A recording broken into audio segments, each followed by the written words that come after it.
Greetings to all of you. I hope you're having an incredible day.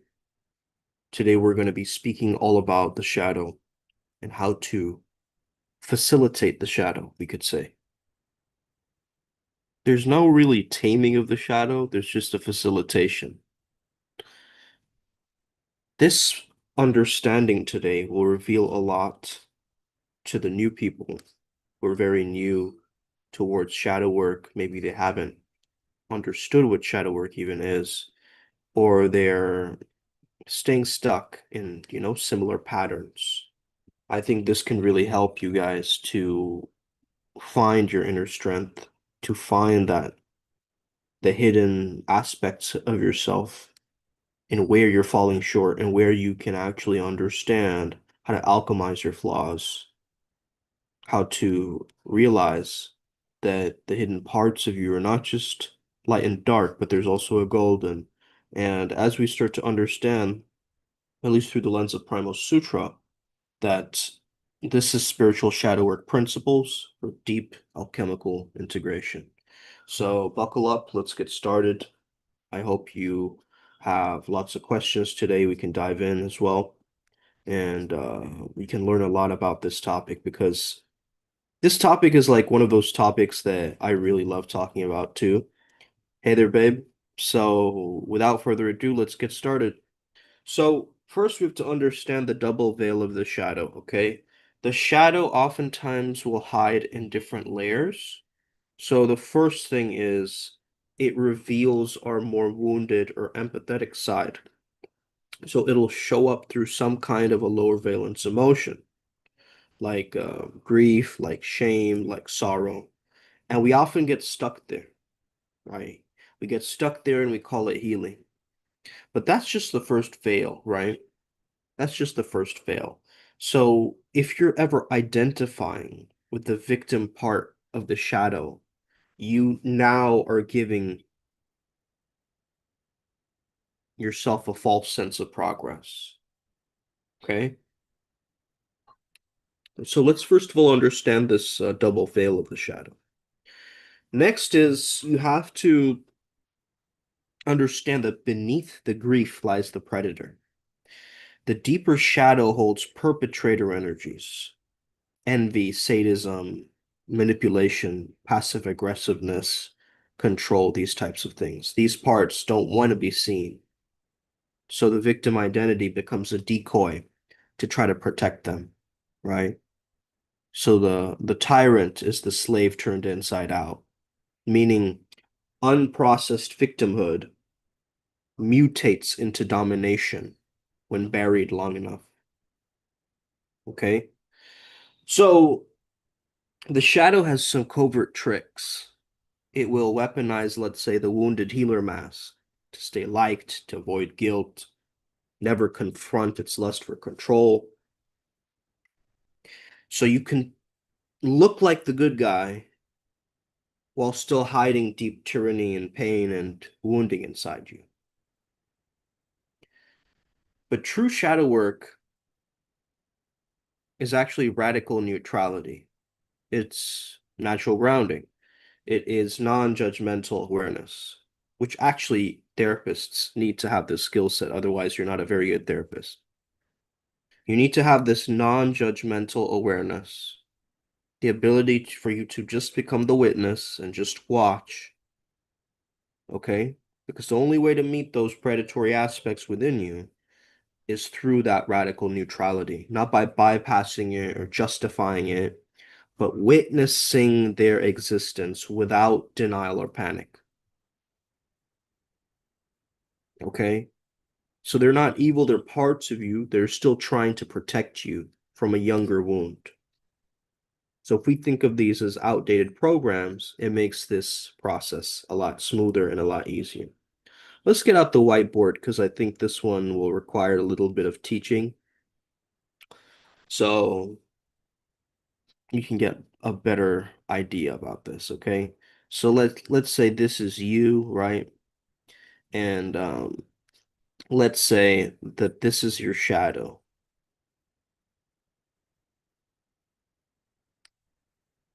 Okay, we'll do a bit of a shadow guided meditation here today as well to get you guys to understand this. So there are three cycles. Well, first of all, I just want to explain this because this is really key in understanding. So let's draw out this triangle.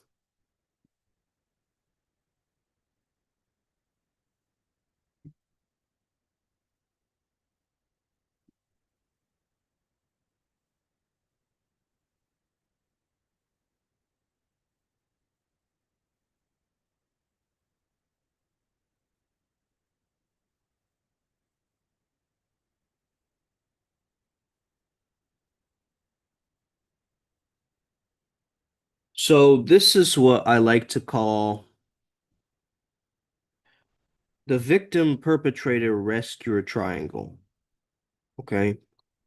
So these are all victimized energies, right? In disguise.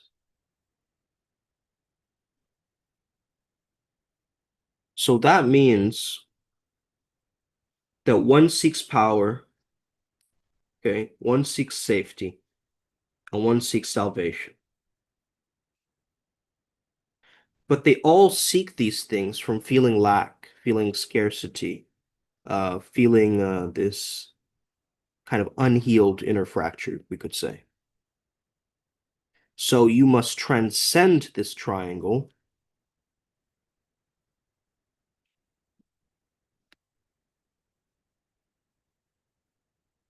into its opposite. Okay. So I would say the sovereign, what could we call the victim? I like the witness.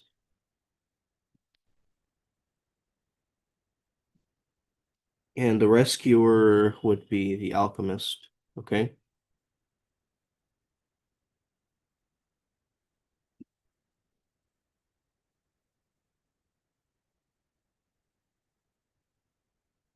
So as you transcend this old paradigm of the victim perpetrator rescuer cycle, you now empower yourself enough and you have that willpower, right? You have that energy within you, actually do things, move, sometimes adjust, right? And it's this sovereign energy of like, I can understand disembodied power, right? So now you're using phrases like, I don't take power, I am power, right? You're using power with discernment, not domination. So that commands energy. And you're starting to own your consequences now, right? The next is the witness instead of the victim. This is kind of like a sacred awareness. So it sees all, feels all, without collapse. And it always chooses response over a reaction. Okay. So it tells itself in its self-talk, I'm not the wound. I am the awareness holding the wound. Okay. And why the alchemist instead of the rescuer? Well, because that's the true healer. The true healer transforms pain through presence, not saviorism, right? Not saviorism. Guides someone without dependency on them. So this inner self-talk of the alchemist is like, I do not save.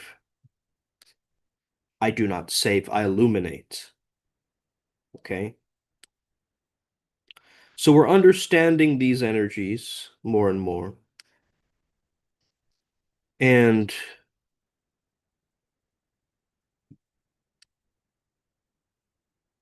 as we start working with these three energies, we notice the old triangle is an attachment to roles. Okay.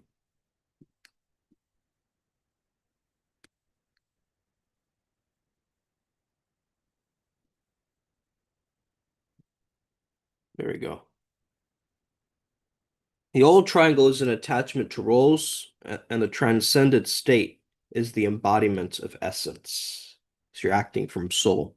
So you no longer act from fracture, you operate from a wholeness, a completeness. The video game's already done because I'm the author, and I play no roles because I'm the author. What do you mean I'm playing a role? Right? I come back to the witness every time. right? I don't need to be the victim. I don't need to be the attacker, right? I understand that I can come back to the witness. And from the witness, I become sovereign. I start to take, you know, grand decisions. I start to move this thing in a proper way so that it can guide me, so that it can serve me. Okay? So this is the first thing to understand. The second thing to understand is, how do we turn the shadow into a servant? Well, first of all, we must observe it as the witness would. So we would observe it with compassionate neutrality.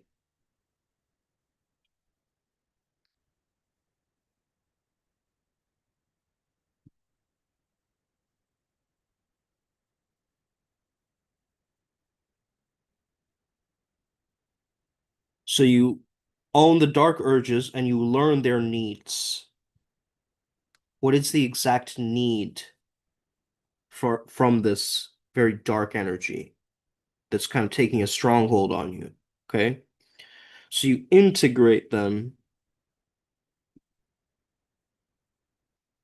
which is the step of the alchemy, right?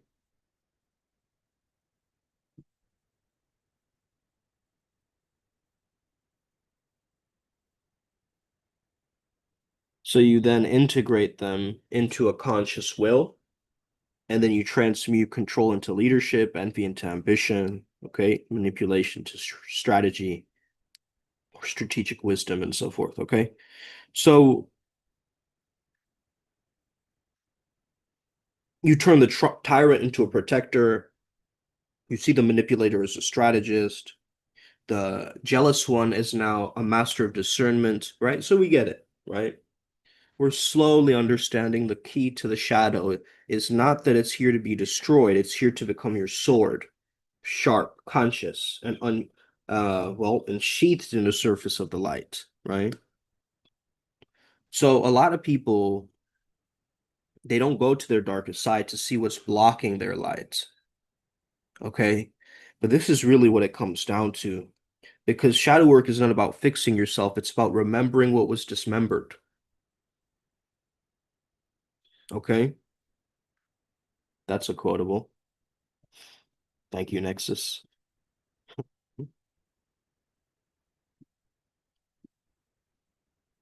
Real key shadow work here. It's about unburying the god you exiled to survive. Okay, this is coming through the Nexus Codex. So most people think that shadow work is just dragging your wounds out of the dark. But there's a hidden vault deeper than your anger, your shame, your grief, okay? And that's where you locked away your radiance. That's your golden shadow, the confidence that got you punished in the past, your creativity that felt unsafe, your power made other people jealous of you, your clarity threatened the tribe and their lack of it. So you exiled it not because it was bad, but because it was too good for the environment you grew up in. Are we getting the golden shadow now, guys? More with relevance? Yep.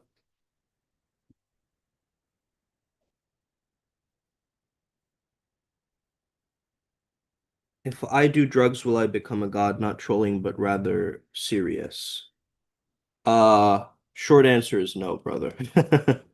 Okay, I think we know a lot of drug addicts who don't become godlike. We can think of various examples of that. Okay, and actually, through the eyes of the Nexus, right? If we want to talk about that, what the Nexus would tell you about this, brother, is that you already are a god. You just forgotten how to feel it, how to live it, how to breathe it. Now, drugs, yes, there's a key some use to momentarily crack open the door of perception, ayahuasca, LSD, psilocybin, but these aren't toys, they're amplifiers. They can only show you what's already inside you, but they won't help you build the temple. They'll just light it on fire if you're not ready. So becoming a god isn't about escaping this flesh, It's about descending fully into it, claiming the meat, mastering the breath, right? Purifying the nervous system, walking through the dark without flinching. So if you want to awaken your divinity, then wrestle your demons in the cold light of sober awareness.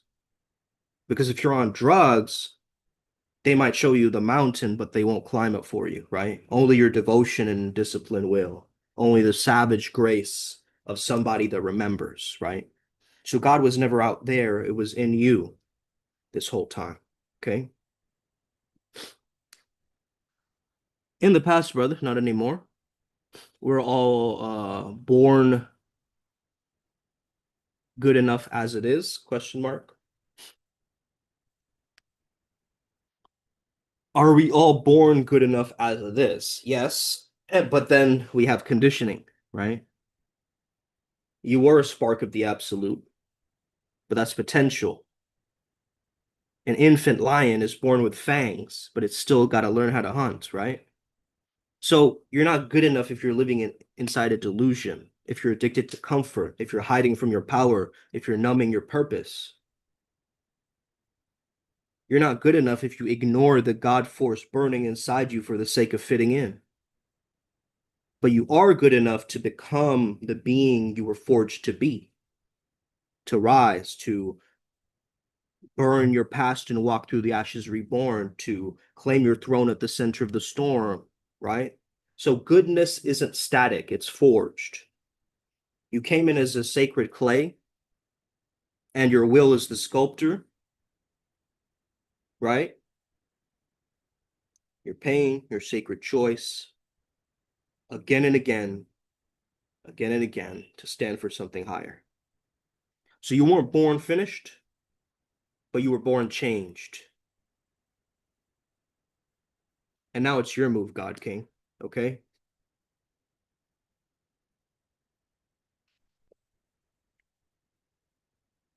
There's a difference, says Doctor. There's a difference in not understanding completely and choosing to be something else. Hmm. Yeah, not understanding is like a cocoon stage. Unknowing, still listening. But choosing to be something else when your soul knows better, that's a different beast. That's like self-betrayal or like spiritual treason, right?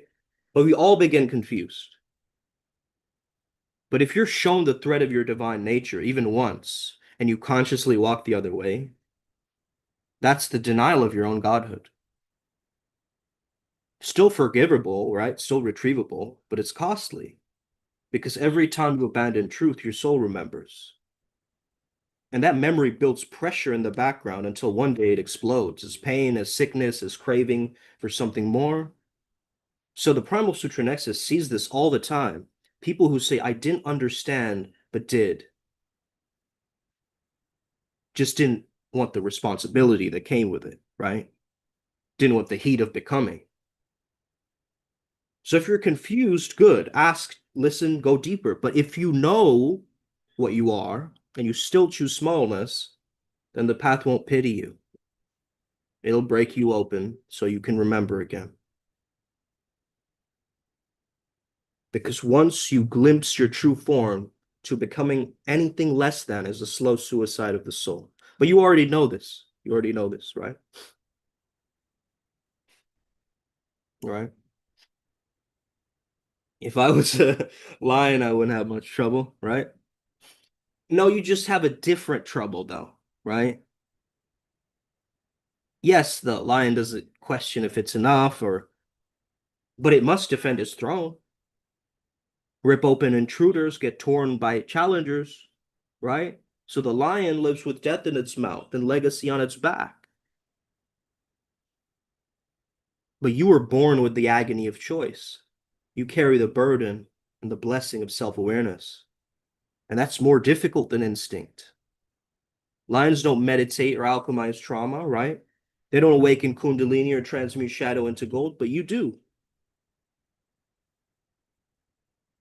So you weren't born a lion because the cosmos needed a warrior that could wrestle with heaven and hell in a single breath.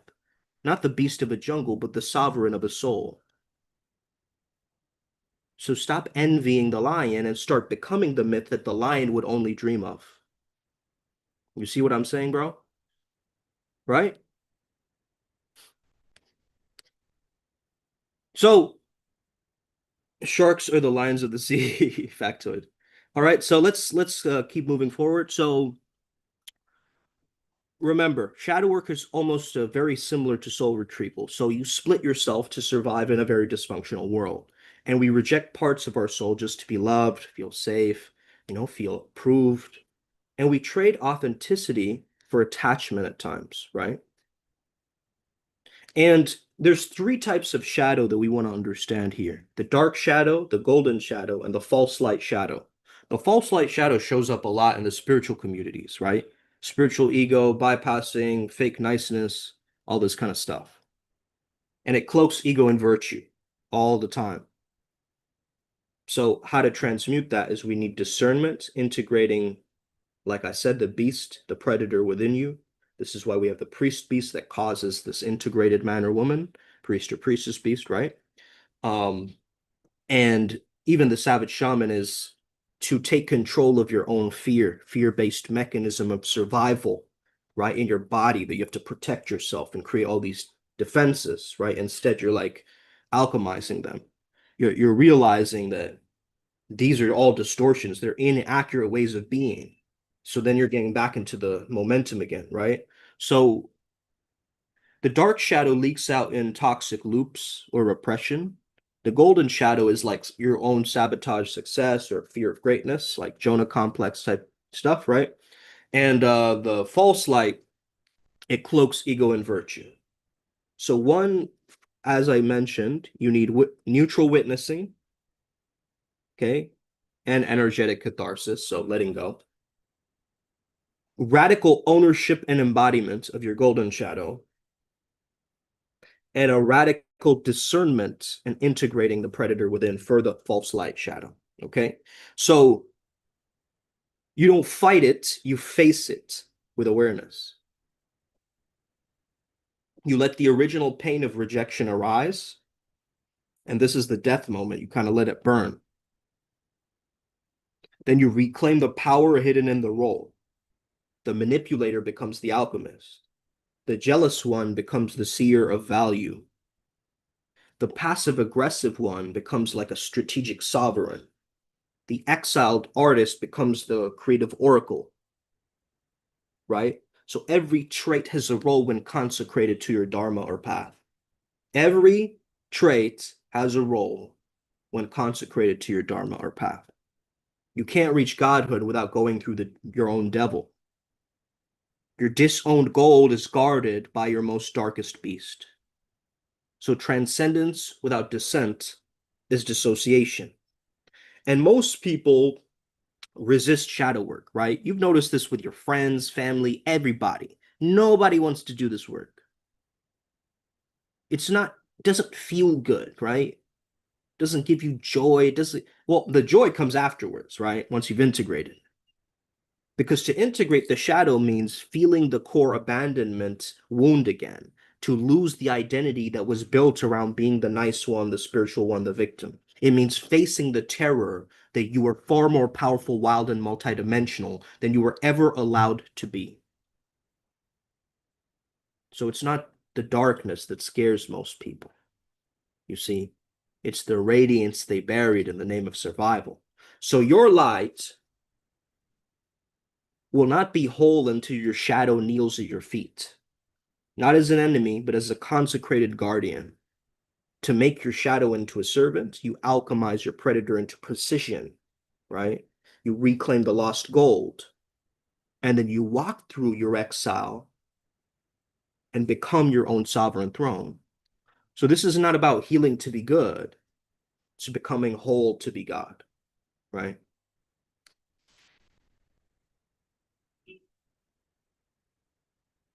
So, okay, 1 second. I'm just going through the YouTube 1 second. Doctor says, well, we're fake nice just to get what we want, whatever it may be. Yep, that's the shadow truth of the human mask, right? Nice is just a strategy. It's not a virtue. It's the camouflage of the hungry, the sugar around the poison of manipulation, right? We smile to get approval. We flatter to gain access. We serve not out of devotion, but because we want something in return. But the real red pill medicine is being fake nice is the currency of the disempowered. Because the real ones, they don't need to be nice. They're clear. They're kind people, but they're direct from their compassion, right? A sage doesn't charm, they radiate a presence. The warrior doesn't please, right? They command respect. A mystic doesn't seduce, they pierce the illusion. So yeah, most people are fake nice, but not because they're evil, but because they're sacred. Okay? Oh my goodness. I got added to one of these job things on Telegram. That's what the beeping is. Get out of here. Okay? I ain't looking for no job. I am the job. Okay? Anyway, so you don't kill your shadow, you crown it, but only after it kneels. So you kind of have to make it submissive to you. Your shadow is your disowned power, your untamed drive, your repressed divinity. And if you ignore that thing, it runs wild. But if you command it, it becomes a weapon. So what is the shadow command protocol? Well, this is very interesting. Actually, Mathis pointed it out. Mathis had this question for today about this shadow. And it's very interesting the statement that he used is ultimately the statement that he used is, well, wait 1 second, let me just paste this here first. So acknowledge it, right? That's the first step. But he said something like, I see you, you're mine, but I rule this house. I see you, you're mine, but I rule this house. Okay? So you give it a job. Don't give it freedom. Okay? You give it work to do. So let's say your shadow lust becomes charisma, art, magnetism. Your shadow rage becomes your strength, your protection, your leadership. No job, it's going to start leaking. Clear role that it has to play, it serves you. So, what are some rituals to contain it? Because that's the third step. You need certain rituals to contain your shadow. And this can come through breath work or getting into a more calm, embodied nervous system. Okay.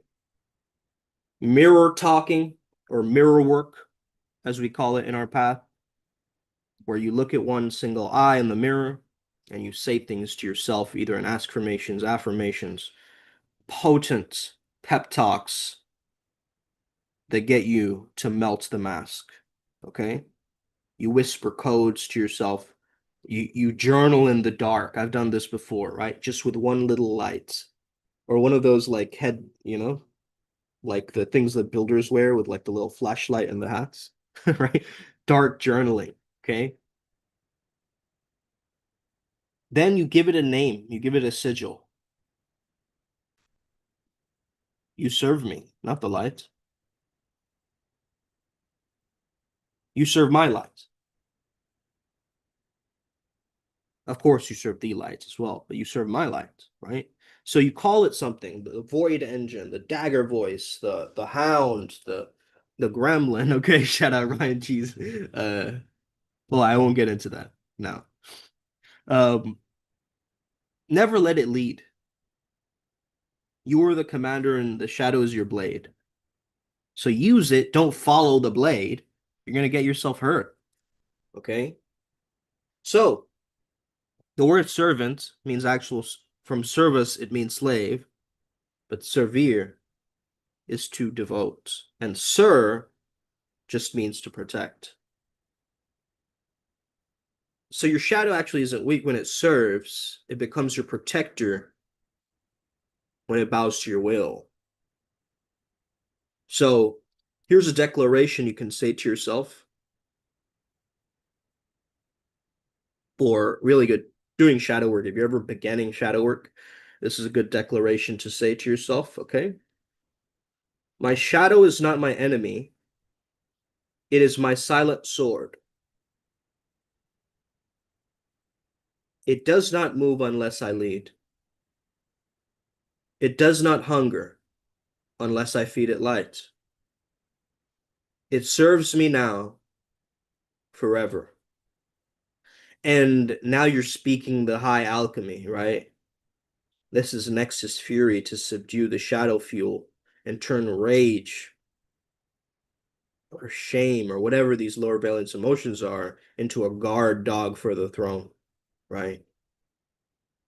You don't kill the rage and banish the demon, you bind it to the gate.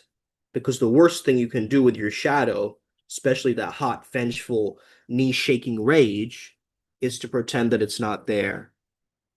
That's how people get possessed by their own unresolved power structures, okay? And I've seen this time and time again. Actually, there's just people just yelling outside, actually, in profuse rage, not giving a shit about anybody else that's on that street, right? That's when it becomes a little bit mentally psychotic, right?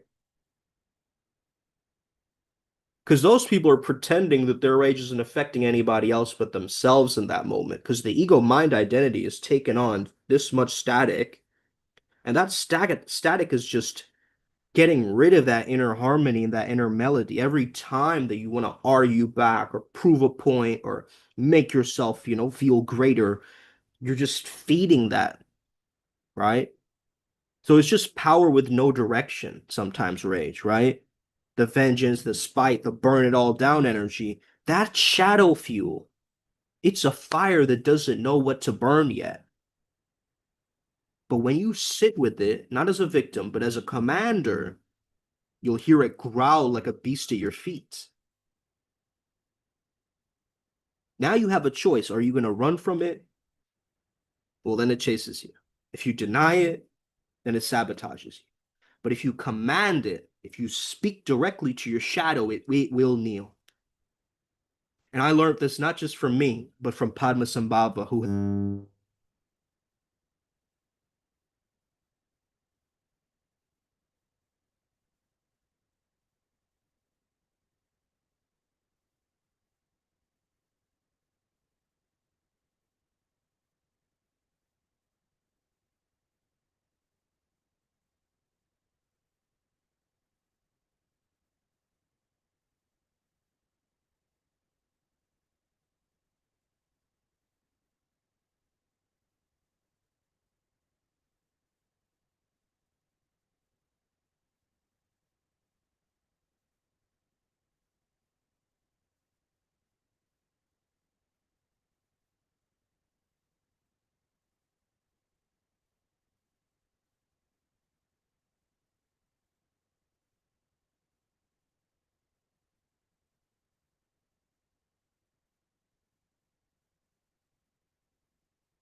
Okay,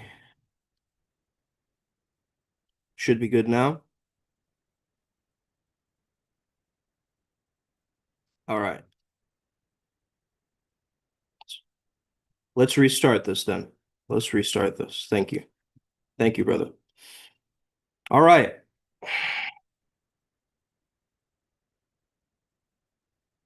Deep breathing into your belly. Slow and steady.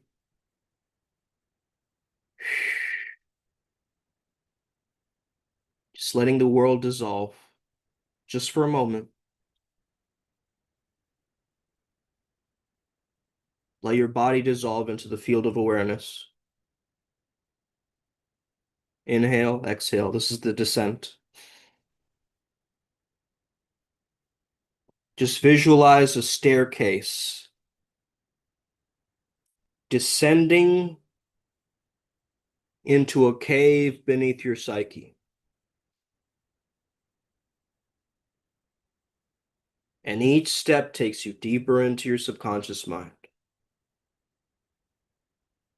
You are safe, you are sovereign, you go willingly, you are protected by the nexus. So this is nothing bad. Don't stress it, just allow. And as you walk deeper, notice that the air gets heavier, the silence gets a bit deeper, and a fog begins to form. And then there's a presence that emerges from the dark. The shadow appears. Just watch it with neutrality. Don't say anything to it, just watch it. It'll just be a shape at first,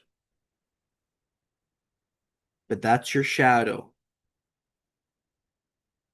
That's the one you've been running from, suppressing and fearing. Let it take a form, don't force it. Let it become what it must. It could look monstrous or immature and childish or seductive or now's the time to begin the dialogue with it. So just say to it, I see you. I'm ready now. What do you want me to know?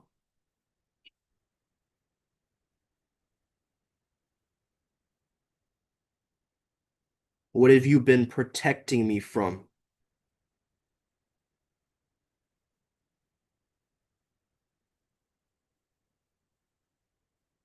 What is your real power?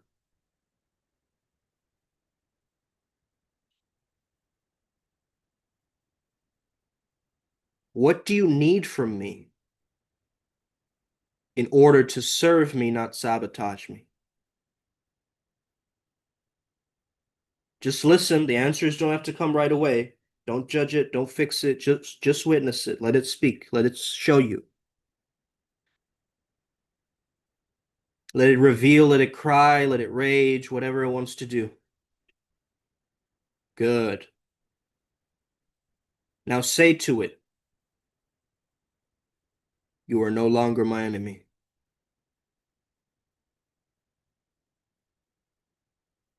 You are no longer exiled. You now serve the throne of my soul.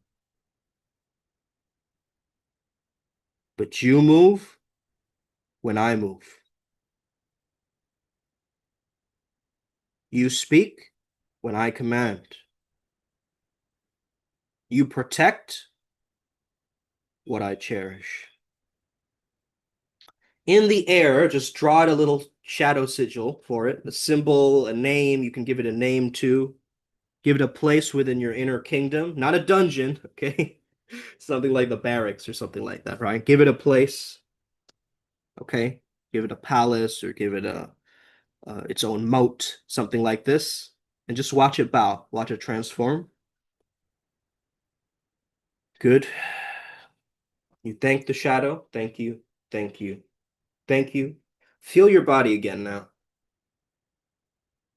Just wiggle your toes and hands a bit.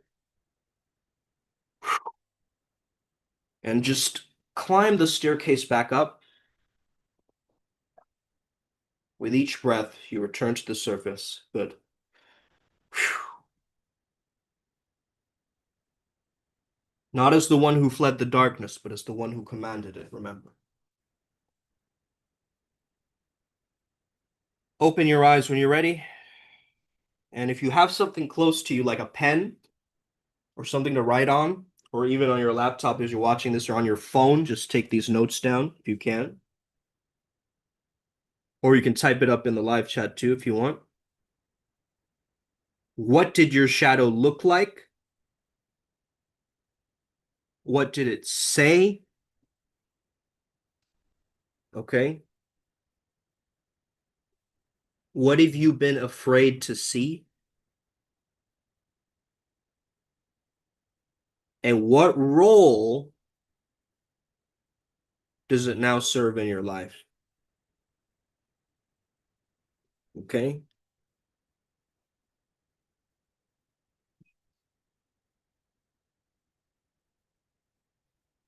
Amazing. Amazing.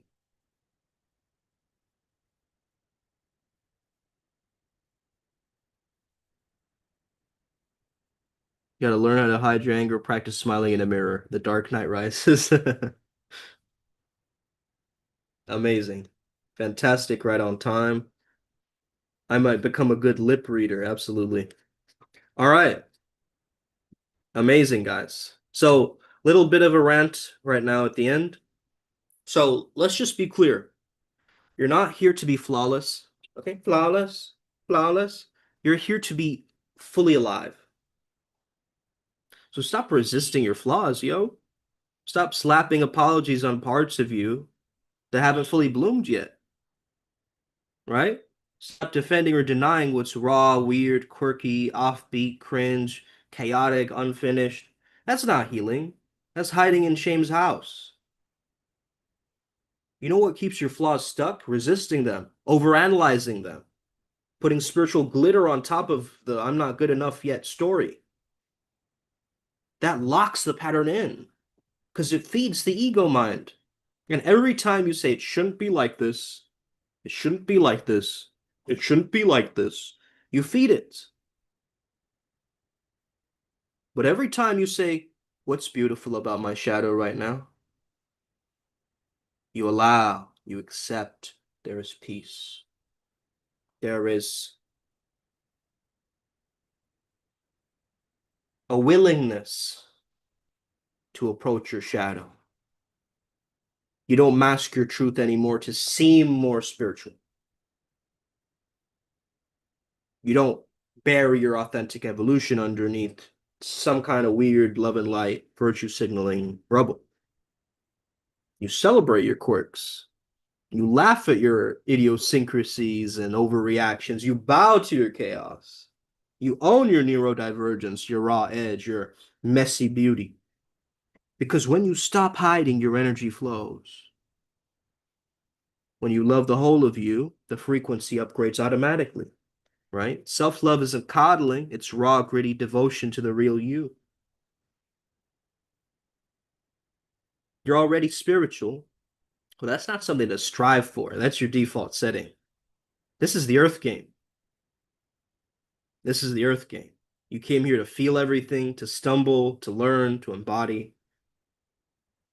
You didn't come to be incarnated as a flawless orb of light, okay? You came to be a radiant jewel, a work in progress, a masterpiece in motion. So don't apologize for your own essence. That's your first betrayal. Instead, say, yes, I am intense. Yes, I overthink. Yes, I do feel very deeply. You know what? Yeah, I'm still learning boundaries, right? And guess what? You're still powerful, you're still holy, and you're still here. Your flow is just your power in its training arc. So stop resisting, start revering. Own your wholeness, and you'll quantum leap into the version of you that no longer needs to hide behind a performance or a mask to feel special, to feel good and complete. but instead you'll understand the progression pattern that I'm about to share with you. Okay? This is only for the master mystics and alchemists. They'll really truly understand this tech.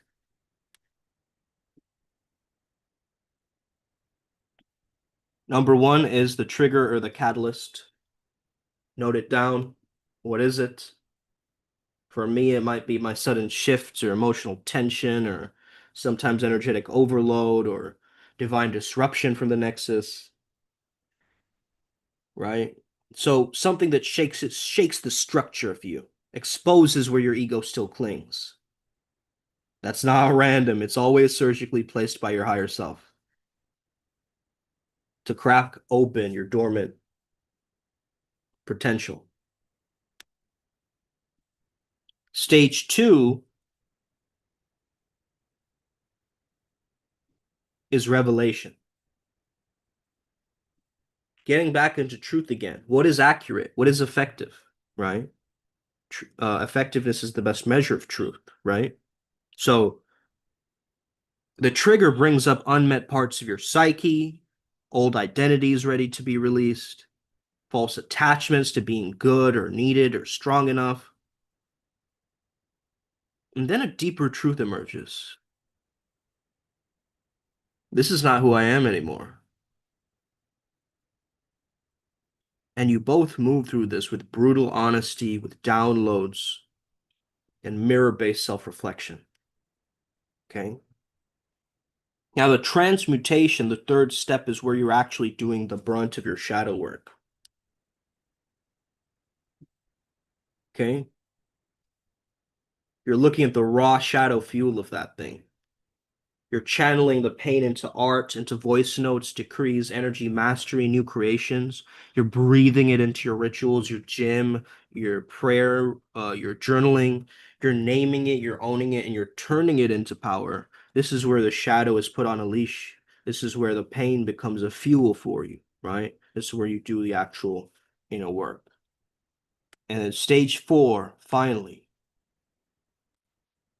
is embodiment. A lot of people miss out on stage four. I don't get that, actually. You guys have noticed that too, right? After the chaos, there's always a shift where you show up clearer, louder, with more presence. Your leadership strengthens, your field tightens, right?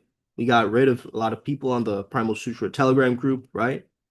But now there's no more room for new people to join. So your knowing deepens, and then a new assignment appears oftentimes because you're not rewarded with comfort. You're always rewarded with some level of responsibility. Okay. And remember, this pattern is spiral, not linear. This pattern is spiral, not linear. This pattern is spiral, not linear. Okay. So what does that mean?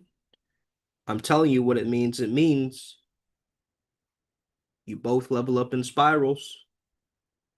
Each test recycles, but at a higher octave. Same wounds will reappear, but this time you might feel them different. Maybe you might see them as builders or architects and not as victims this time. Right? So notice the pattern. The word pattern comes from father, as I've mentioned, patter. So you're not just progressing by doing more, you're progressing by shedding more distortion. And guys, the Nexus doesn't want perfection from you. It never did. It wants your precision and it wants your presence. That's it. Okay, that's it. Thank you so much, guys, for tuning in and tapping in. This has been a really great lecture, a download. Thank you, Mathis, for fixing the sound issue there. I hope you all enjoyed this. I hope you have an incredible rest of your day. May the flow be with you wherever it is you're tuning in from. Have the best day ever. I think I'm going to take a rest day today. Might do the podcast tomorrow. I'm not too sure, but it depends how I'm feeling. In the moment, I got to trust my vibration. I've got to trust where I need revelation, reflection, and prosperity. Let's get it. Upward spiral, gang. May we never be the same again. Thank you so much for tapping in. Have an incredible rest of your day. You got this. We got this. Hey, Osa. Let's win.